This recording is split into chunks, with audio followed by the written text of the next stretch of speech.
Bonjour et bienvenue sur ce premier cours de biochimie concernant un rappel sur la mole. Alors, une mole, qu'est-ce que c'est? Une mole sera un nombre spécifique de choses. Exemple, une douzaine de choses, c'est 12 choses. Et bien, une mole de choses, ce sera 602 hexillions de choses. Prenons un exemple avec des œufs, par exemple. Une douzaine d'œufs, ce sera 12 œufs. Une mole d'œufs, ce sera 602 hexillions d'œufs. Donc 602 hexillions, ça s'écrit 6,02 fois 10 puissance 23, c'est-à-dire 6, avec 23 chiffres derrière. C'est le nombre d'Avogadro. Alors, la masse molaire, où la trouver? Tout simplement sur le tableau périodique des éléments. Exemple, le soufre, masse molaire 32,07. Qu'est-ce que ça veut dire? Ça veut dire qu'une mole d'atome de soufre, donc 602 hexillions d'atomes de soufre, pèseront 32,07 grammes. La masse molaire moléculaire, donc prenons l'exemple du SO2, donc le dioxyde de soufre. Comment la calculer? Alors, déjà, qu'est-ce que le SO2? C'est, comme molécule, c'est un atome de soufre, 2 atomes d'oxygène.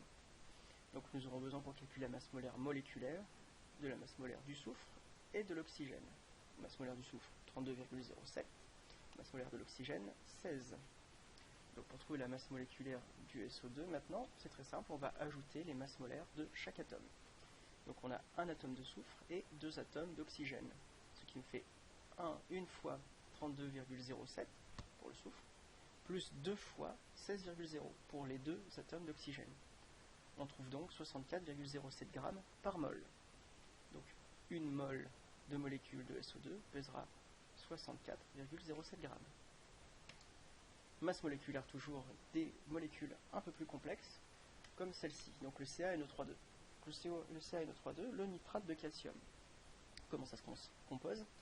Donc, un atome de calcium et donc 2 fois le groupement NO3, c'est-à-dire NO3, NO3.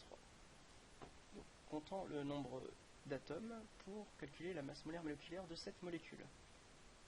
Donc, nous avons un atome de calcium, donc masse molaire 40,08, plus 2 atomes de nitrate, 2 fois 14,01, plus 6, donc 2 fois 3 atomes d'oxygène, 16,00, 6 fois 16,00.